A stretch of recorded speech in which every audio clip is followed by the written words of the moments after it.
Today on Know the Truth from Philip De Courcy. The drinking of wine and other beverages is a choice.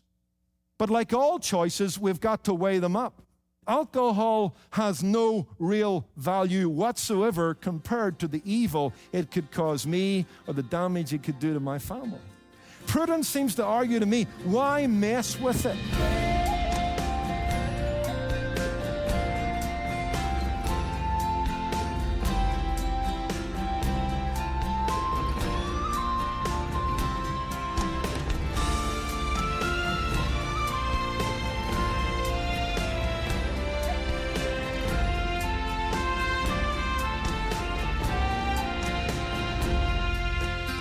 For hundreds of years, Christians have disagreed over the appropriate uses of alcohol, and perhaps it's a question you've wrestled over as well.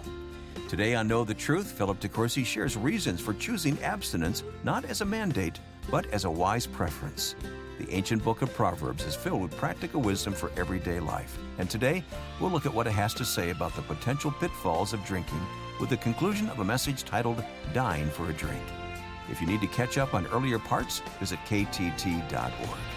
Here's Pastor Philip. Derek Kidner, in his commentary on Proverbs, tells us that what we have here in Proverbs 29 following is an unforgettable study of the drunkard as he is seen and as he sees. What we see when we look at him, what he sees when he looks at us. But here you have the most compelling and comprehensive description of the adverse effects of alcohol abuse in the entire Bible. And if you are willing to enjoy the liberty of drinking wine or alcoholic beverages, you and your family need to sit and take a look at this passage and understand the risks you run. Because while wine is a gift and a blessing, it is also a curse because of fallen nature. And it brings such destruction and heartache to the homes of men.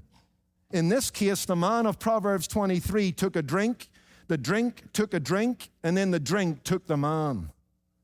And that's often a commentary. A man takes a drink, the drink takes a drink, and then the drink takes the man. It's a venom. Drink can wound a man's body. Look at verse 29. Solomon depicts the drunkard with bloodshot eyes and a bleeding body. And here we're reminded that the body of a person is in view here that has deteriorating health directly due to alcoholic-induced illness or indirectly due to his or others' violent behavior. Drink can wound a man's body. Secondly, drink can twist a man's tongue. Did you notice verse 33? Now we're seeing what he sees. Your eyes will see strong things. And then we read, and your heart will utter perverse things. Under the influence of alcohol, a man will lose control of his senses and speech and will begin to utter perverse things. It's a fact, don't you know it? I saw it many years as a police officer in Northern Ireland. In fact, my experience as a policeman is that the people we arrested were arrested less for what they put in their mouth, but more for what came out of their mouth because of what they put in it. Drink can twist a man's tongue. Drink can plunder a man's home. The effects of drink are not limited, as you can imagine, to the abuser. Tied to the cords of matrimony and paternity, others are dragged down with the drunkard. Drinking causes a man to fall down on his duties, and the home begins to drift. Money that should have gone to the family goes to feed the habit. The alcoholic doesn't think of anybody but himself. And then you have chaos and catastrophe in the home. And if you've witnessed it firsthand, it's a tragic thing. If you've had to sit and counsel women or children, it's a horrible thing to see the effects of alcohol abuse. Going to a home where he has fallen down on his responsibilities, where his wife is caught between a rock and a hard place. His children are more frightened of their father than anything. And sometimes when an alcoholic is caught in a moment of guilt, he'll repent and maybe they'll go out to dinner and he'll lavish his kids with some gifts and they'll go, Daddy's changing, and they get their hopes up only to find that the next week he's back at the drink. Just like Proverbs tells us here, when I awake, I seek another drink. And this man and this home and these people have no future because the drunk is condemned simply to repeat the past. That kind of picture takes the shine off a sparkling cup of wine, doesn't it? It did for me. This is a gift from God. The fruit of the vine is a wholesome thing, and God has given us all things to enjoy. Yet we're not living in the garden. We're outside the garden. We've got a corrupt nature whose desires can be hijacked, where love can become lust, where appetite can become gluttony, where self-restraint can become lewdness. And Proverbs says, here's a wise thing. Look at the drunkard and look at what he sees. And bear in mind the danger surrounding wine. Which brings me to the decision surrounding wine. Wine is a blessing, but wine is a curse.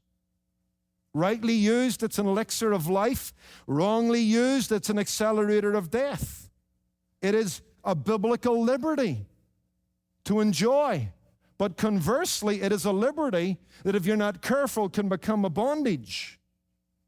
And so I tell you right out the gate, there is no easy or universal answer to the question, can the Christian drink or should the Christian drink? He can and he doesn't need to. So what should his decision be? We know that different Christians have taken different positions. In Luke 7, verse 33 to 34, we read, John the Baptist came not drinking and not eating. And you called him a demon. Jesus said, I came drinking and eating, and you call me gluttonous. There we have a case where it seems that John the Baptist abstained from drinking fermented wine, and Jesus did drink fermented wine. The two positions side by side. The Bible seems to hold out this balance of it's a gift that can be abused. It's a blessing that can become a curse. Therefore, on my part, I'll tell you my rationale for taking a position I call voluntary abstinence. As I said earlier, while the Bible does not condemn or see as evil the moderate drinking of alcohol, all things considered concerning me, concerning it, and considering the times that I'm in, I believe that the dangers of using alcohol far outweigh the delights. And the most sane and safe path for me, and I trust for my children, will be to be a voluntary abstainer. That's not based on commands or mandates in the Bible. I think it's based on principles. It's a wisdom issue. Remember what we said at the very beginning of this series? Wisdom literature is quite distinct in the Bible. You have the law and the commandments and the stipulations. You have prophecy, and then you have wisdom. Abstinence is not mandated and it's not commanded, but it seems to me abstinence falls into what you might call wisdom, that there are observable, workable, applicable realities that would argue for voluntary abstinence. Listen to these words from John Calvin, and we'll move quickly through the 4 points. John Calvin wrote, quote, if you vow abstinence from wine as if there were any holiness in doing so, you are superstitious. But if you have some end in view which is not perverse, no one can disapprove. I like that quote. That's my position. I'm not abstaining because I believe it makes me holier. I'm not abstaining because I believe that will prove to you I'm a more mature Christian. But I think there are good reasons, and I have certain ends in view that I think make voluntary abstinence a good option for you and your family. Number one, the argument of comparison. I could have made this statement along the way, but I didn't, because I didn't need to make the argument that wine in the Bible was fermented, and it had the potential of making you drunk. But what I withheld, and this is an important fact that I want you to think about, what I call the argument of comparison. What I withheld is this, that there is a very relative difference between the strength of biblical wine compared to today's alcoholic beverages. In fact, I think it would be true to say that the alcoholic content of wine today and spirits and beer today would come closer to the strong drink of the Old Testament. And if you read the Old Testament, there were greater warnings about strong drink than there were concerning wine. In fact, I never find strong drink commended in the Old Testament. I do find wine commended, but strong drink, no, except as a sedative for the dying, according to Proverbs 31. It seems to me that the Bible makes a necessary distinction between wine and strong drink. You'll often find that Proverbs 20 verse 1, Leviticus 10 verses 8 and 9, and so on. You'll find that these two things are made distinct and different. And it seems, too, that the stronger the drink, the greater the Bible's admonition. Now, follow me on this. This is the argument of comparison. Here's what my research has taught me. The wine imbibed in Solomon's day, and particularly Jesus' day, was generally not unmixed and was highly diluted by water, on average up to 3 or 4 parts water. Even the fermented unmixed wine, where the fermentation was completed as the grape juice was stored in earthen pots or leather skins, even when it was fully fermented, it probably had an alcoholic content of no more than 7 to 10%. Certainly enough to get you drunk.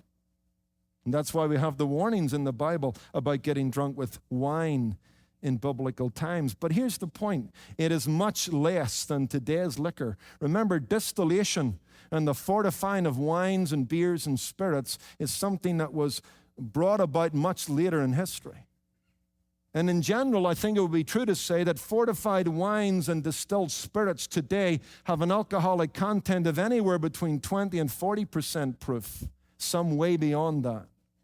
And the point I simply want to make is that while I have, as an expositor, brought out from the text of God's Word the fact that in the Bible times, old and new, they drank fermented alcoholic wine. As an expositor, I've got to be careful because I've got to bring their world into our world. And we've got to be careful about taking our world back into their world. And the point I'm simply making is, I don't think I am justified to fully, without reservation, say that since the Bible commands the drinking of wine, it therefore would endorse the drinking of fortified wine and heavy spirits in our culture. And therefore, me, as I look at that argument of comparison, I realize that the alcohol available to me as a Christian to drink is much more dangerous than the alcohol which was available to those in biblical times. And if it was dangerous to them, how much more dangerous is it to me? Therefore, the argument of comparison has brought me to take a position of voluntary abstinence. There's so much danger involved with the effects of distillation in today's alcohol that I am not comparing apples with apples if I think that the biblical wine is the same as the wine that I drink at a restaurant, should that have been the case. In fact, interestingly, although we're outside the Bible here, 2 Maccabees, which is a book belonging to the Apocrypha, but it belongs within kind of Jewish traditions, 2 Maccabees 15:39 tells us this: it is harmful to drink wine alone, or again to drink water alone, which is a reference to the fact that often in that society, and on many occasions when we read about wine in the New Testament, they were drinking wine that had been diluted. Here's the second argument, what I call the argument of choice. Christians are free to drink a modicum of wine. I can't argue against that, biblically speaking. And perhaps other beverages. But just as they are free to drink, we must hasten to say they are also free not to drink. In fact, some in the Bible even exercised that liberty. There were those who voluntarily took the Nazirite vow in Numbers 6, verses 2 through 7. John the Baptist certainly took that vow, where they took a vow that they would not touch wine or strong drink. The fact that Paul had to tell Timothy to take wine might infer that Timothy had decided not to take alcoholic beverages. And Paul told him to break that prohibition for the sake of his stomach. But here's the point. The drinking of wine and other beverages is a choice. But like all choices, we've got to weigh them up. I could drink, but am I going to drink? I could drink, but I don't think I will drink. Whatever your position is in that, you've got to ask yourself on either side of that fence, what's making me make this choice and what are the consequences of that choice? Because Paul says in 1 Corinthians 10, verse 23, while all things are lawful for me, not all things are expedient. There are many things I could do, but I won't do them because they take me away from things far more important, or they may have a hidden danger involved in them. And that seems to me to be wise counsel to me. Prudence argues to me that if there is a risk in drinking alcohol, and considering the comparative difference between alcohol then and alcohol now, prudence seems to argue to me, why mess with it? It's lawful, but it's not expedient. It's not helpful. When I consider all the things and factor them all in, alcohol has no real value whatsoever compared to the evil it could cause me or the damage it could do to my family. So why mess with it? Prudence seems to say to me. And then finally, if you think about it, it is a danger to expose you and your family to drinking. Of course, it's a liberty. And of course, many people have shown exemplary restraint. But the statistics tell us that for everyone that takes that first drink, 1 out of 10 will become an alcoholic. Let me give you an analogy. You go up to Detroit, you're booked on the Northwest flight, you go down the gangway, you're about to get on the plane, the air hostess says, by the way, you need to know that when we're at cruising altitude, 1 out of every 10 seats on this aircraft are going to fall out the bottom of the fuselage. You go, where are they? I don't want to sit on them. And the air hostess says, I can't tell you where that is. We really don't know. But 1 out of every 10 seats are going to fall out the bottom of the plane. Huh? Where's Southwest or where's American Airways, right? But that's the analogy. The statistics tell us and research tells us 1 out of 10, and we don't know which 1 out of the 10. But I don't like the odds on that one. I don't like the odds on that one. Prudence, if I'm faced with the choice of an airline where no seats fall out or an airline where 1 in 10 fall out, it's a no-brainer to me. Especially if the other plane is serving beverages that are still as tasty, but not as damaging or deadly. Here's the third argument, the argument of crisis. This is an interesting one. Alcohol is a scourge, isn't it? Let's admit that. Even if you enjoy alcohol and God has blessed your self-control, and I salute it, not one of us who's not being honest would say that alcohol hasn't wreaked a tremendous price upon our culture. It's a scourge, really. And therefore, it seems to me as salt and light in the world, I believe that a good path for the Christian to take is abstinence, because in abstinence we can lead the way. We can show through our happy abstinence. And I mean that, happy abstinence. I want you to know that my abstinence is not driven because I'm a scrupulous Pharisee and I don't like life and I don't enjoy restaurants and I don't enjoy the company of other people who may drink. I do. That's not what drives me. But I think if I live voluntary abstinence before a culture that's drowning in alcohol, I can lead the way happily and joyfully to show my neighbors that there is living water in a relationship with Jesus Christ that will make you never thirst again. I don't have time to turn, but would you mark it down and read it this afternoon? In 1 Corinthians 7, verse 26, it's interesting to me where Paul advocates singleness because of what he calls, listen, a present crisis.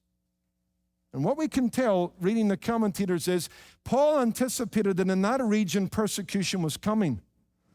And so he thought about this. He said, you know what? While you can marry, and you could marry, I would just give you this piece of advice. Maybe stay single. Because he says persecution is difficult enough to handle in a state of singleness. Imagine the multiplied pain if you watch your wife and your children go through the persecution. So he advocates because of a present crisis that they abstain from a liberty that is rightly theirs. I hope I'm not making too much of that text, but I think that is something that drove me to abstinence. I have liberty to drink, and by the help of the Holy Spirit, I think I could live a life where I never abuse the gift of alcohol. But given the fact of my fallenness, but more importantly, the fallenness of our culture without Christ, and the havoc that's being wreaked by alcohol, I am going to withdraw that liberty. I'm not going to mess with that issue so that I can say to our culture that's in crisis regarding alcohol, you don't need it. In fact, I was interested to learn. I quoted Spurgeon, kind of supporting my position of voluntary abstinence. Here's his quote.